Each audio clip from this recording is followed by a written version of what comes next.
Hi, I'm Nick Harcourt. This is Guitar Center Sessions. Please welcome our guests, Switchfoot. We're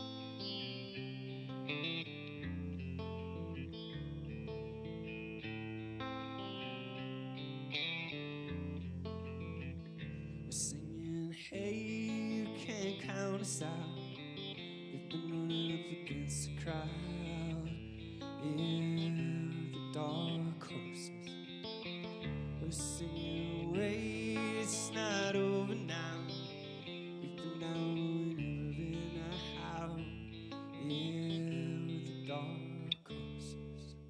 The dark horses.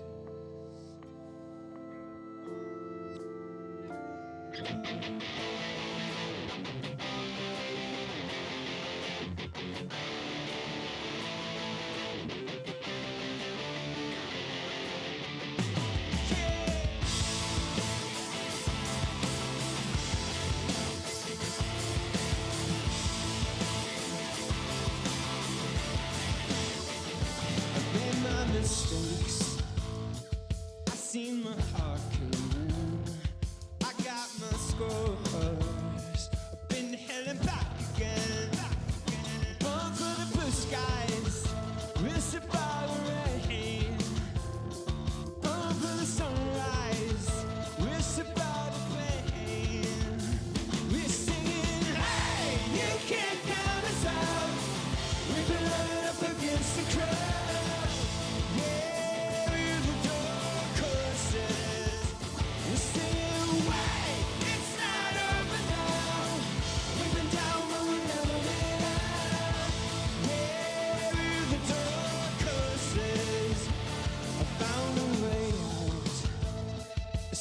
Takes everything you can, but outside the crowd, I can feel my lungs again.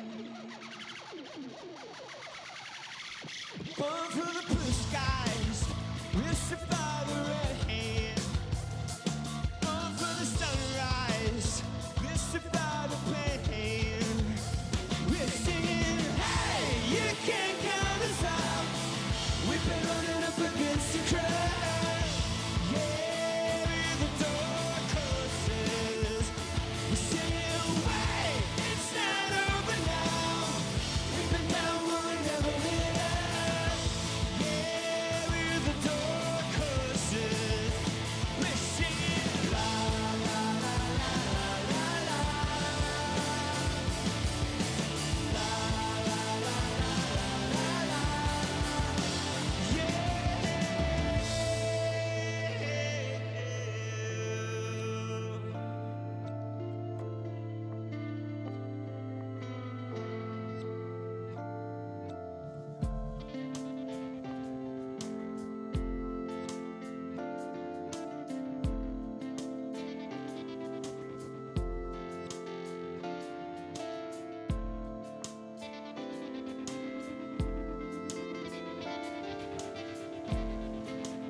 Change courses, stand up for the dark horses. What makes it change courses? Keep running with the dark horses. Stand up for the dark horses. You were born, yeah, you're born for the blue sky. You're born for the blue skies.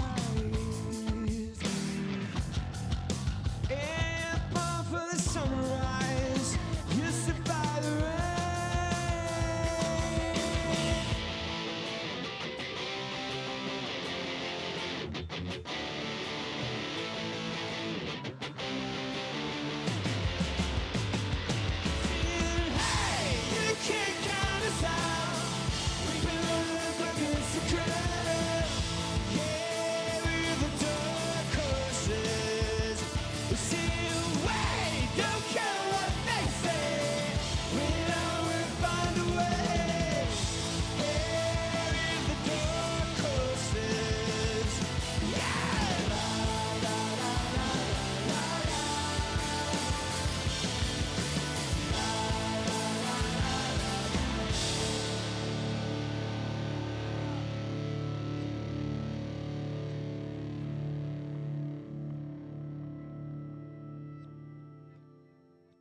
I'm Nick Harcourt. We're here with John and Drew from the band Switchfoot. Thanks for playing for us. Thanks for coming to talk to us. Yeah, thanks for having us. Plenty to talk about. I'm interested in getting into genres and crossing over and all that kind of stuff. But why don't we go back to the early days, starting off in San Diego, mid-90s. What was going on? Well, I was trying to graduate from college. My brother was still in high school, and we recorded a CD, our first CD, as a three-piece.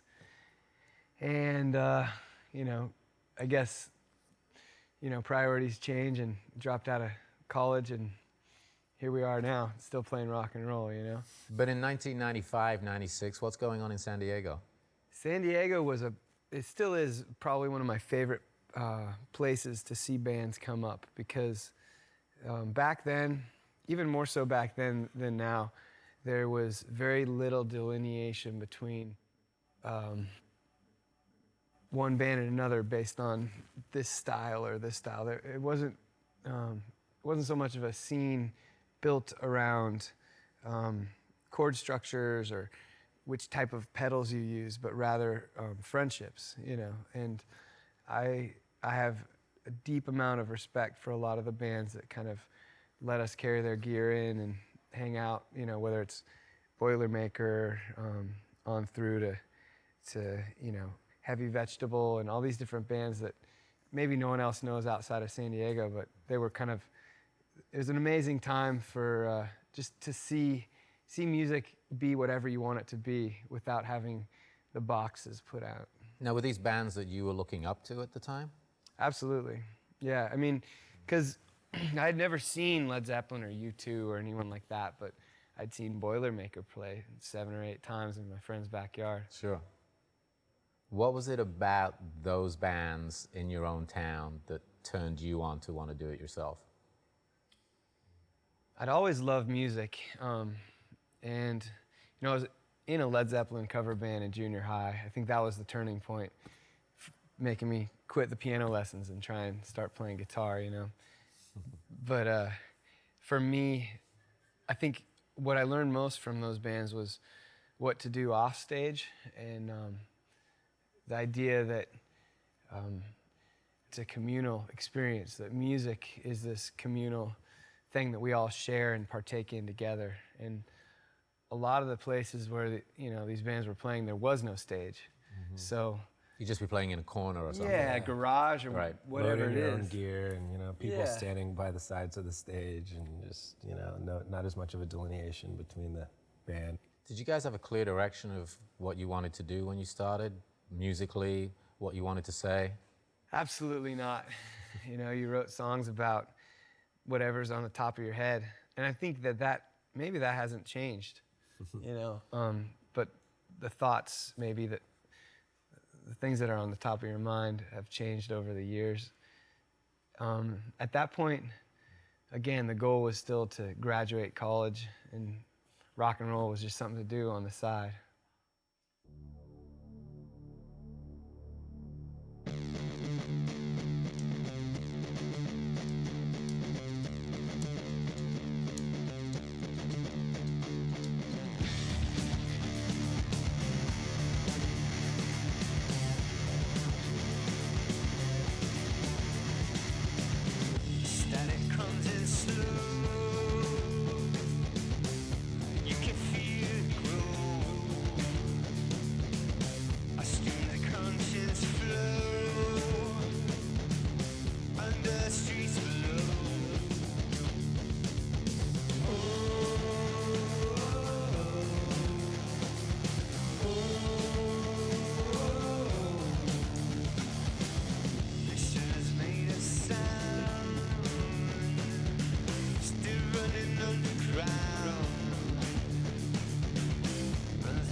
and it comes alive.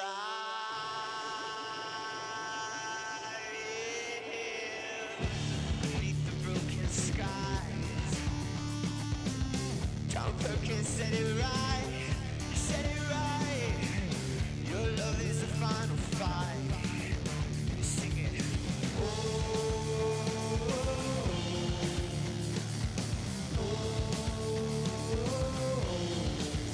Let it roll.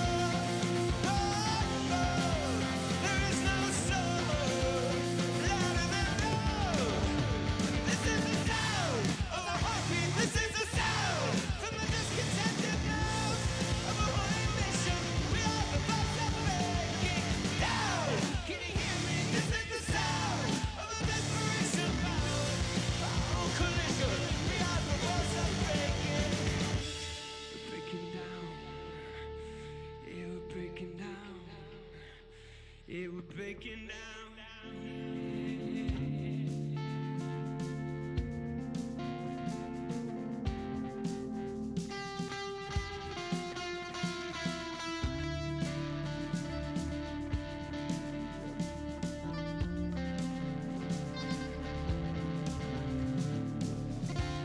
It's breaking down. It's breaking down. It's breaking down. Yeah.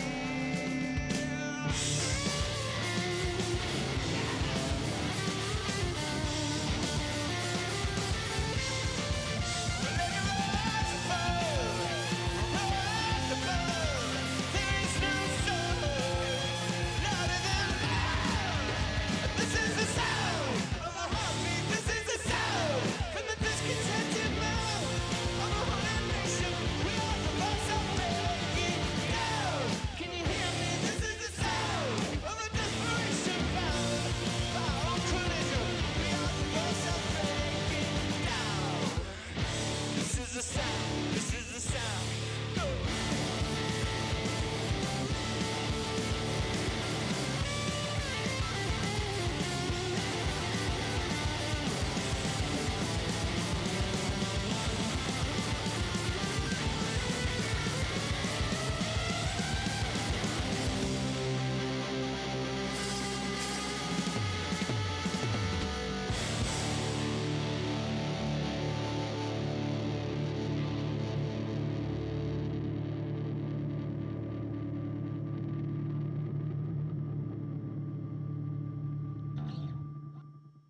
What about early recordings? Do you remember making demos, early recordings, early songs, collecting stuff together? Because you got a record deal pretty quickly, right?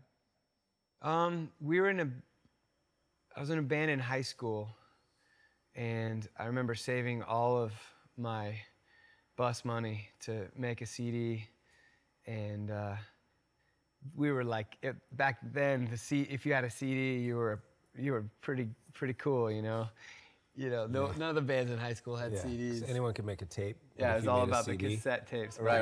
If you actually pretty- had a CD, pretty then it's like, awesome. wow, they must be serious. It's really Yes, high I remember. fidelity. Yeah, like the break-even point was like 500, and we sold 500 CDs, and it was like, man, we're on top of the world. We're huge. And this was before you could burn CDs yourself, Yeah, I'm guessing. You actually had to like make a absolutely. tape and ship it out to somebody, Yeah. and then they would send you your 500 CDs back. That was it, shrink wrapped and everything. So and I look back on those days. I've got so many fond memories. So that was in high school, and then I think the 4-track was always present. My 4-track caught on fire. I do remember that when I was Because trying you were to. shredding like so. I was No, going to say, how do you I set a wish. 4-track on fire? I guess you play with it long enough, and it just, I remember I was getting drum sounds, and I came back, and I'm like, that doesn't smell right. And that was it. Yeah, been on digital ever since. So tell us about your time with Rethink, which became Sparrow Records. You were marketed as a Christian band at the time. How did that come about?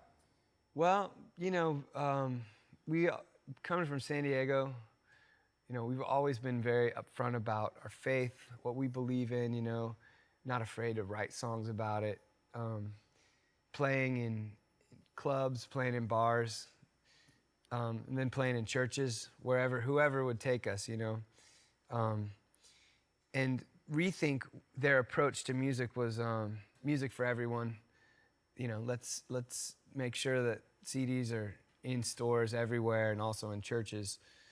And that felt like a good idea, you know, because you know, I wanna sing to people that have faith the way I believe, but I also want to sing to people that believe other things, you know, because most of my friends don't believe what I believe. I feel like music is a conversation, you know, and I've learned so many things from songs, you know, whether it's you know, the Beastie Boys or whoever, that they're coming from a different place, and I can actually learn from that. And I feel like music is one of the best ways to talk about faith, you know. So that seemed like a good idea. And then that was an indie thing that got bought by Sparrow. And then But doesn't that label become somewhat limiting?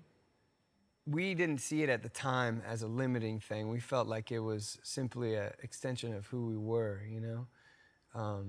Just being open about what we believe, you know. We felt like that was a strength at the time. So you weren't really thinking about anything beyond that. You're just like, okay, this is the music we make. This is where we're coming from. This is the appropriate place for us to be releasing the music right now. Yeah, basically, here's a company that puts it out everywhere, including in churches. Sounds like a good idea to us at the time. What was the creative process like during your time with Sparrow? I think our creative process has stayed pretty much the same throughout the years, which is, you know, you write a song, you play it for Tim, my brother. He says, He's kind of the editor. says thumbs up or thumbs goes, down, "Not so much." or maybe let's rewrite the chorus. This is and then, you Everyone's got a Tim. know, yeah, you gotta have that. It's Yeah. awesome. Because, you know, he'll go through like a lot of music and find parts that fit together that didn't used to fit together. Bridge from this song fits with a different song, you know, and stuff happens like that a lot, you know. Yeah, He's awesome at that. you know. gotta have that person in your life that's not afraid to say, that sucks, you know. And who better than your brother? Then your brother, exactly. Your younger brother. You gotta to say, trust like, that, you know. "Hey, You have man, to have That that. sucks, man. Yeah. Like maybe a different one, you know. The best backhand compliment is, you know, that's a great song for your solo record. Yeah. Put that on your solo record. That one's awesome. Really great. Oh, it's gonna wonderful. Fit perfect on your solo record.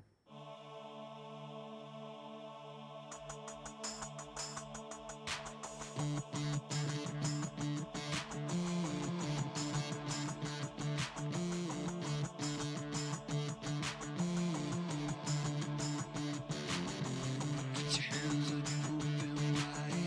Put your hands up side by side. Age don't matter like race, don't matter like place, don't matter like what's inside. Let the kick drum kick one time. Breathe out, let your mind unwind. Eyes on the ceiling, looking for the feeling. Wide open, let your own eyes shine. Yeah, it's where the fight begins. Yeah, underneath my skin, beneath these hopes and where we've been. Every fight comes from the fight within. I am the war inside. I am the battle line. I am the rising tide. I am the war I fight. Eyes open, open wide. I can feel it like a crack in my spine. I can feel it like the back of my mind. I am the war inside. I get the feeling that we're living in sci-fi. I get the feeling that our weapons are lo-fi. Ain't no killer like pride, no killer like I, no killer like what's inside. In the air we breathe, yeah, in the blood we bleed. Beneath these hopes and what we see, we are the kids of the in-between. I am the war inside. I am the battle line. I am the rising tide. I am the war I fight. Eyes open, open wide. I can feel it like a crack in my spine.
How did the process shift as you started to gain success? Did it shift at the beginning? Did you start to think differently?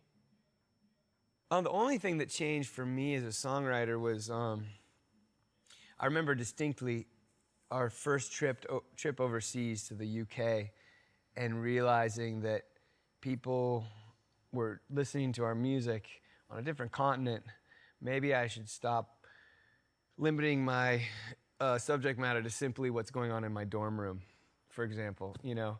So the first song that was played on 91X, the local rock station down in San Diego, was this song Chem 6A, which was about a chemistry course in my college that I was taking.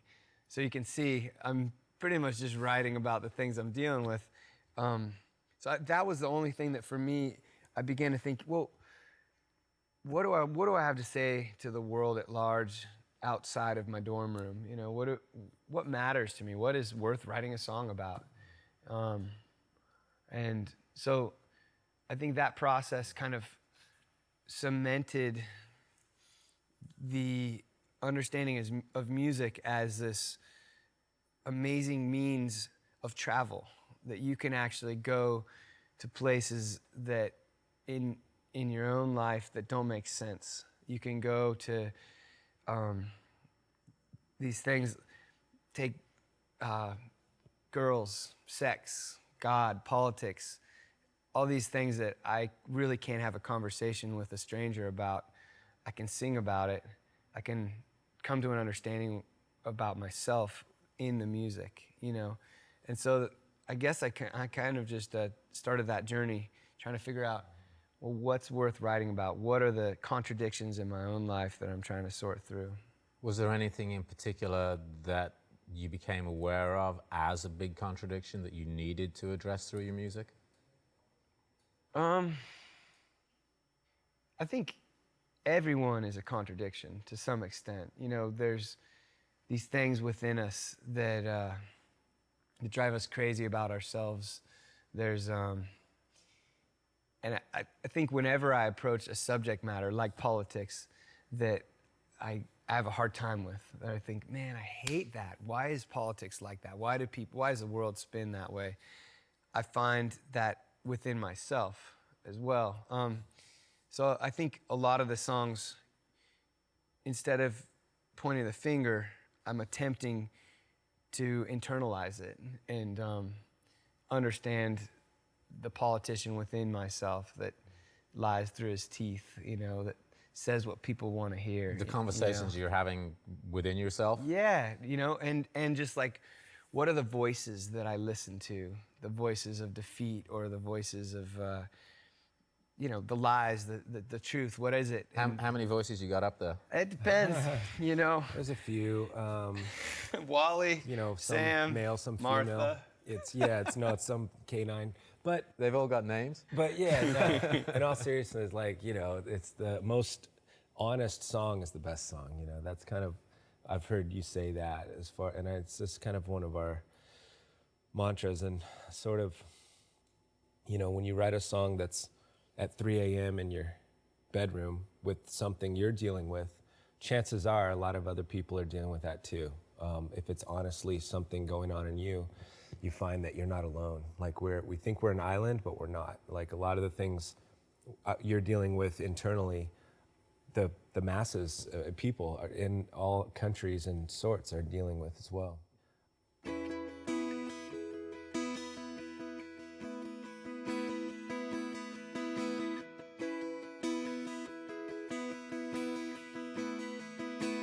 Welcome to the planet. Welcome to existence. Everyone's here. Everyone's here. And everybody's watching you now. Everybody waits for you now. What happens next? What happens next? I dare you to move. I dare you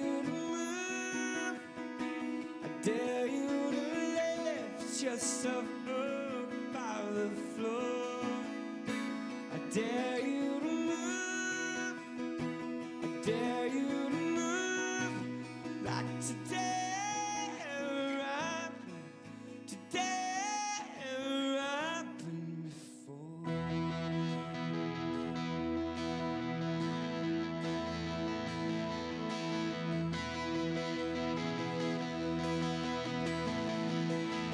Welcome to the fallout.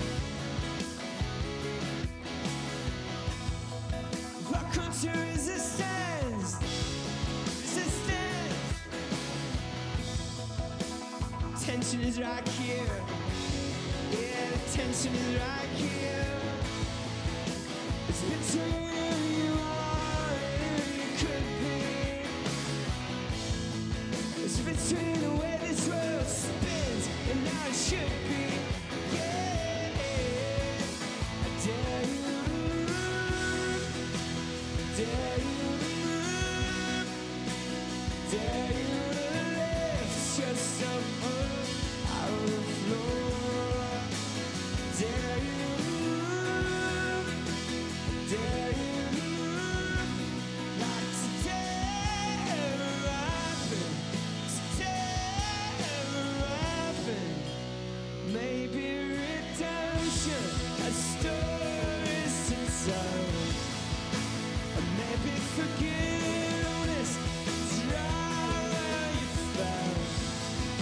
Or where can you run to escape from yourself? Yeah, where are you gonna go? Where are you gonna go? Where are you gonna go? Where you gonna run to now? Salvation is here.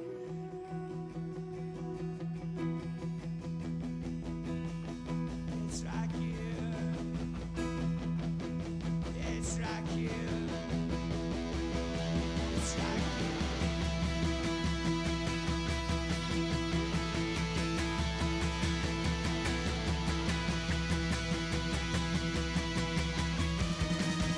I dare you to move.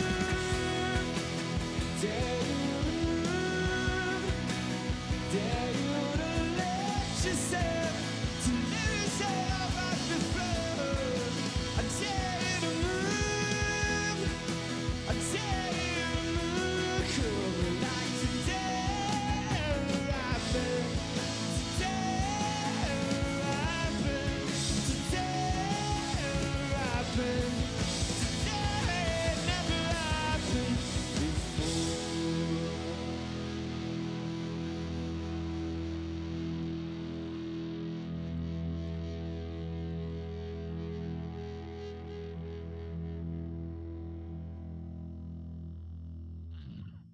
You had a couple of songs in a movie, A Walk to Remember, which kind of crossed over a little bit for you, took you to a bit more of a mainstream audience. Did things shift for you around about that time? 2002, I'm guessing. Yeah, I remember distinctly.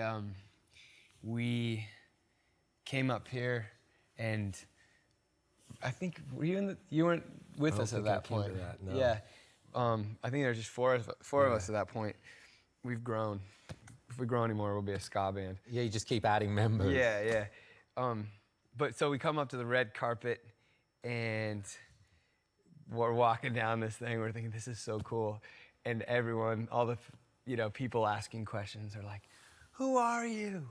And we're like, "We're no one. We What's don't." the name of your band? Yeah, and I think that was a good example of kind of my experience with most things in LA, just kind of like feeling a little bit out of place, but at the same time, just really grateful that somebody in a different art form saw fit to use our songs, and it's always interesting when somebody uses your song in their TV or movie or whatever they're because they're doing. taking something that you wrote about something in particular that's important to you, Yeah. and then placing it onto a different story. A hot tub scene or something, right? If you're It's lucky. happened. If you're Yeah. lucky, And so, and my thing is like, I'm always excited. I think that's the beauty of music, is it's the moment you put it out there, it becomes a dialogue where somebody else actually has a say. You know, they actually, just by listening and imparting their own story,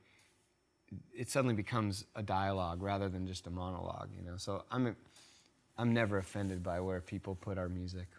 So once you got that attention, though, and did have more mainstream attention, success, did that shift things? Did you notice any difference in the way you were approaching what you were doing? I don't think there's ever been like a shift within the music. I think, if anything, it's the way other people around us perceive what we do. But the songs, the same exact song that was used on Walk to Remember is a song that we wrote years earlier, and really thought it was great. And nothing ever really happened to it, you know. And then we said, you know, when we first had our first deal with Columbia and had a shot at, you know, putting stuff on the radio and all that, we thought, you know, here's a song that we still believe in years later. Let's put that on our record. And that's a song we actually played earlier, Dare You to Move. And it still means a lot to me, you know. So I don't think the songs have changed at all. I think it's just everything around it. There's, instead of being 5 people at the shows, there's, you know, a couple more, hopefully. And 50. Yeah, 50 maybe. Maybe even 5, Maybe 50, 100. 55? Yeah. 1,000? So, but you know, it's. Have you noticed a change? What do you think? Yeah, It's changed. Yeah, I mean, I think as a band, when the pressure gets higher, we bonded together more. I really think like we as a band kind of, you know, there'll be these festivals where we're like, all right, we're 5, we're a team, we work more as a unit. I don't know, work more as a group. You know, I don't know. I've seen that kind of. We've been through so much together. I mean, it's been, you know, a lot of my experiences in my life that are like ingrained in my memory are with the band. A lot of them, you know. Yeah, and I think growing closer like that, I'll never be in a band that has this kind of roots and history and brotherhood of sorts.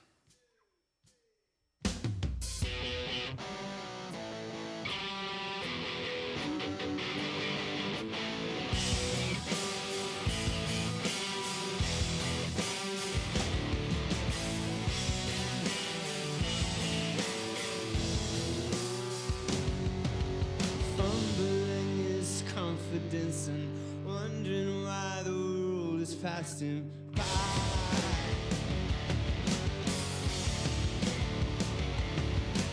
Hoping that he's bent for more than arguments and failed attempts to fly. Oh, we were meant to live for so much more, but we lost ourselves. Somewhere we live inside, somewhere we live inside. We were meant to live for so much more. We lost ourselves, somewhere we live inside.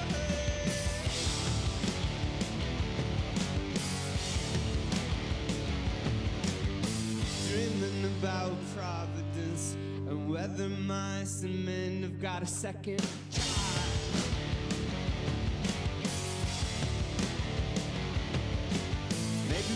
Living with our eyes half open, maybe we're bent and broken.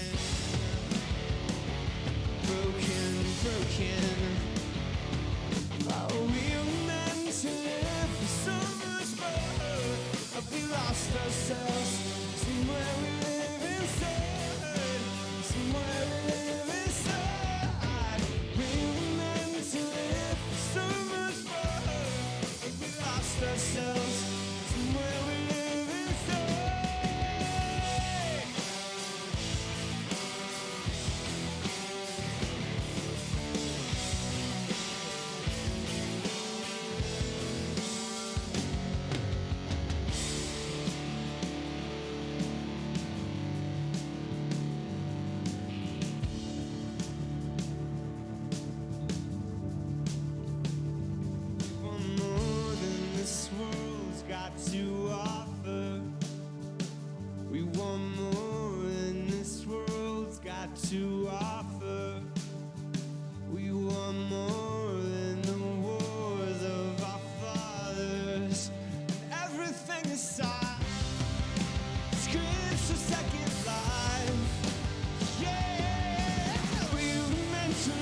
ourselves.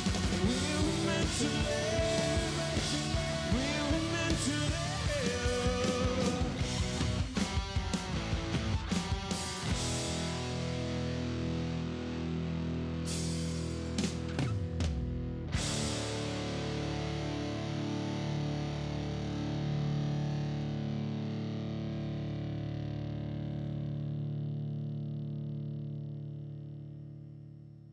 You mentioned signing with Columbia and obviously going from an independent label that was primarily marketing your music to a Christian audience to a major label, more of a mainstream audience. Couple of questions that come up out of that. I guess the first one is, did your original fans mind? Did new fans know about your past? I mean, was there a mix of genres there? Was there a mix of audiences there? I think people are fascinated by the idea of genres. You know, what to call something, you know, what are we going to call it? But it kind of is the type of thing that for me is more limiting than anything that's actually talking about the music or faith. You know, for us, talking about faith, you know, being labeled with the name of Christ is like, wow, what a high honor. Here's this iconoclastic man who lived and died for the poor and the broken and the hungry. But when I hear the term Christian music, I don't necessarily think of that. I think of a barcode that's stacked in a different pile at the record store, you know. So for me, the labels tend to actually detract from the music.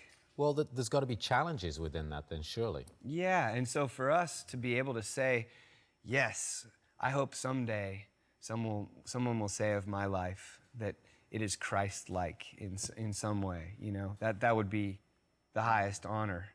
But I don't think any of our songs, how can a G chord be Christian? Well, if it's like Jesus, you know, like that's the most holy of chords. That was nice. Well done. Just saying, you know. Yeah, so it becomes Sorry, this challenge of sorry, saying, I'm like, distracted. how do you do it? How do you say, you know, this music is for everyone. This is our story. This is what I'm dealing with. I'm wrestling with it. And I think Vice Versa is a great example of a song like that, where here's this song that's dealing with genocide, dealing with earthquakes and natural disasters. Where is God? I think that's an honest question. How can I believe in a God that allows genocide to happen? And is that a question you ask yourself? Absolutely. And I feel like for me, it's the music again is this place to go that's safe to actually express not only your beliefs but your doubts, you know. And I've found that solace in the ability to be completely honest in a way that maybe I can't one-on-one, you know? Well, where do you land on that question? I think I haven't. I don't know the answer. I don't know, you know, where an all-powerful, loving God is when people are killing each other. Wars are happening all around. There's been wars in the name of Christ. Those are things that I wrestle with. I have no idea. Well, pretty much every war is in the name of some religion. Some religion or ism, you know, the Democrats, the Republicans, the whoever's, you know, that's saying this is right, this is just, this is holy. But then again, I attribute a lot of that to me, to the things within me that are at war with my brother in the band. We fight, and yet we love each other. So I can't really come to the bottom of that either. So I think the idea of this record in particular is dealing with the idea that there's these contradictions that are at the polar opposites of my life, that string me tight, like tension, and the notes that we're playing are an attempt to find beauty on the tension, almost like a guitar string that you can only play it when it's stretched tight. And so Vice Verses is about darkness, light, death, life, birth, and the end of things, you know? And so that the record is meant to be played as a cycle. It starts on the same note that it ends on. And so it's a search. It's not a resolution necessarily. When you talk about dark, light, most of us have experiences where we're faced with choices. Are we going to feed the dark wolf, feed the white wolf? And you guys are in a rock band. I mean, there's temptations. Everybody knows the lifestyle of a lot of rock and roll bands revolves around opportunities to partake, participate, sex, drugs, rock and roll, they go together. Right. Have you guys been faced with those temptations? Absolutely. Sure. Totally. 100%. I mean, I don't think it's unique to rock and roll, though. I think, you know, every day you wake up, you're faced with the choice of, all right, what are you going to do today? Who are you? And you define that every day. I think ultimately your religion is betrayed by your actions, not the other way around. You can say whatever you want, but the way you behave, that's your religion, that's your faith. So, yeah, and for us, you know, I feel like being a band and having a brotherhood, having friendships like that, help you remember who you are when things are dark, you know, when the times get tough.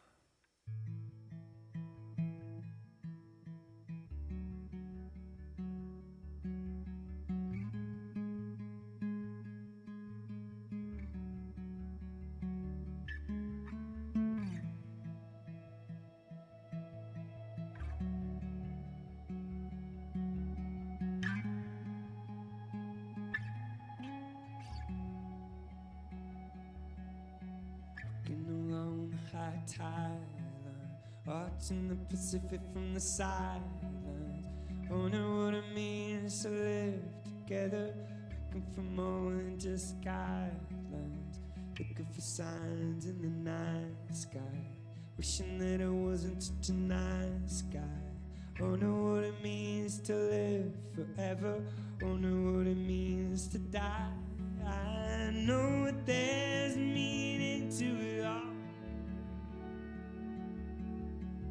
a little resurrection every time I fall.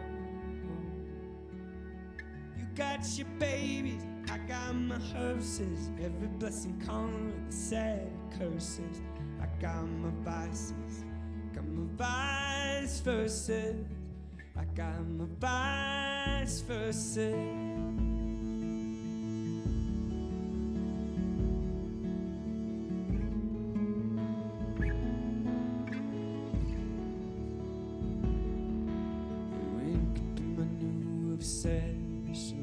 When could be my next depression? When goes anywhere it wants to, wishing that I learned my lesson. Ocean sound like a garage band, coming to me like a donk man. The ocean telling me 1,000 stories, none of them are lies. I know that there's meaning to it all, little resurrection every time I fall. You got your babies, I got my hearses, every blessing comes with a set of curses. I got my vices, got my vice verses, I got my vice verses. Let the Pacific light be on my appetite, with its rising and falling. After all, it's just water and I just soul, with the body of water and bone.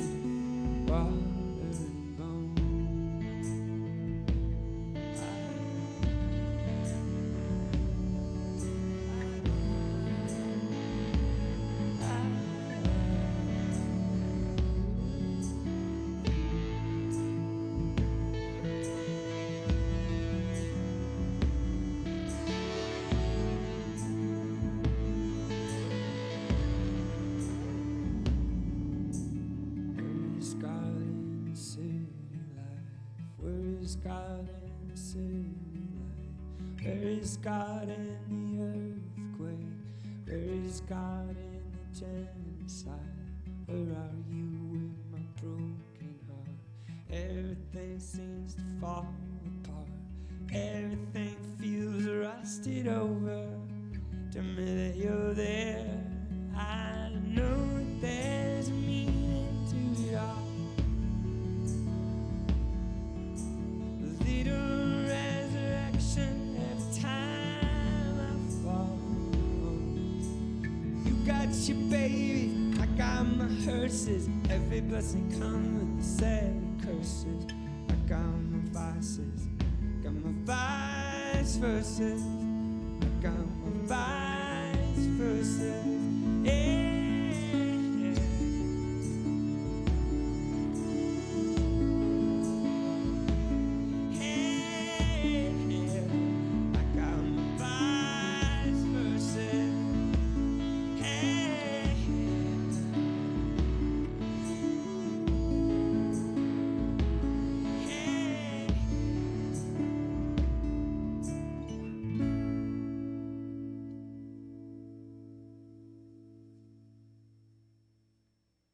You've done the indie to major to indie to back to major now. You're with Atlantic Records, and Yeah. I want to talk about another. What next? Yeah. I want to talk about the new record, obviously, but there's a new music climate as well. The fact that you're back with a major, what does that mean to you at this point in your career? I think again for me it's not so much about the label of what it is, but the people. You know, do you trust them or not? And the reason why we kind of cut ties with Columbia and everyone over there was because everyone was getting fired every week. All of our friends. All the people you were working with. Yeah, every week we'd have a new team of people, and it just became this volatile situation where we were thinking, you know, the music that we make isn't thriving in this kind of environment where we're continually trying to, you know, explain who we are to the latest face that's replacing our friend who worked there last week and now isn't there. So we cut ties and we said, you know, let's build our own studio down in San Diego. Let's make our own record, and then we'll see what happens from there. So we recorded 80 plus songs. We worked with a bunch of different producers and funded the whole thing ourselves. Ended up calling it Hello Hurricane because it represented the storm that we were facing. And right as we were about to put it out ourselves, we were approached by a couple people over at Atlantic that, a couple of them that we had longstanding relationships with that we trusted, and they said, we want to put your record out. And we kind of hesitated, you know, I don't know that we want to get back We into just that. did that, you know. But that's a nice position to be in because you've already recorded the album, you've already Right. paid for it yourself, you Finished. own it. Yeah. It was done. What can a major label still provide for a band today? Yeah, I mean, for us, we had the basic decision to make was, are these songs that we want to keep to ourselves and our own fan base, or do we actually want to try to put them on the airwaves? Do we want to put them? Do we want to try and tour the world with this? You know, and I guess is this record a whisper, or is it a megaphone? You know, and we came with the conclusion that we feel like these songs, we want to be playing them. We want to be playing them everywhere. Let's go for it. Let's see what they can do. And Atlantic's been great for us. Same thing with this record. We recorded it completely on our own, funded it, picked the producers and everything. And then at the end, we say, hey, is this going to work or not? And it's been a great team. We love them. But do you feel like there's still something to say, a message? Absolutely. I mean, I think it's funny because as you travel down the road of life, some songs become irrelevant. We're not playing. Can you give me an example? Yeah. The song I mentioned earlier about chemistry is no longer that meaningful to me. Right. You know, a song called "Might Have Been Her" about a relationship that ended long time ago that I have no real thoughts about anymore. We don't play it, you know. But if it's a good song, why wouldn't you still play it? Because I don't believe it, you know. And I think at the end of any song, whether it's Tupac or Coldplay, you are left with the question as a listener, do I believe not only that song, but do I believe that he means it? And so for me, as a singer, I can't sing a song I don't believe in. And, you know, sure, I'm still broken up with the girl, but I don't care. You know, like, it's not at the top of my mind. It's not what I want to sing about. Yeah, you're not crying about that one anymore. No, it's no longer that thing that I gotta get it out. So, you know, that I'm really thankful that that wasn't a hit, for example. I'm thankful that Chem 6A was not a So you hit. don't have to keep playing it? So I don't have to play it again, you know? Because I got so many friends that have songs that they don't believe in. I think that's the reason why the single, whatever, the band says, oh man, we've played this a million times, I hate it. You know, maybe because the thrill is worn off and it's no longer meaningful to you, you know? For us, you know, I think, for example, Dare You to Move meant something different after 9/11. For me, I think it became a different song. And then, you know, having my first child, I think of songs differently now. I look at past lyrics and they're kind of reincarnated as there's this new life to them, you know, where I think of them in a different way. So, yeah, I think those are the songs that stay with you, the ones that allow themselves to be passed on like that. If Switchfoot were to end today, would you feel that you had, I don't want to say delivered a message, but would you feel that you have made your point? That's a great question. I think you're always looking for a better way to say what you're trying to say. And potentially, again, as you travel through life, you're dealing with different questions. So whatever questions you've asked in the past, you've found a new question, a new way of phrasing it. So potentially that you could answer, yes, I feel like we have made a point, or we've delivered what we wanted to say in a way that I feel like is musical and honest. But as you move forward, you have other things that you have to get off your chest, you know? And I think when the questions stop, when that fire inside you begins to die down, maybe that's the time to call it, you know? It's been great talking to you guys, John and Drew from Switchfoot. Thanks so much for playing for us. Thanks so much for chatting. Thank you for the good questions. Thanks, guys. Good to see you. Thank you.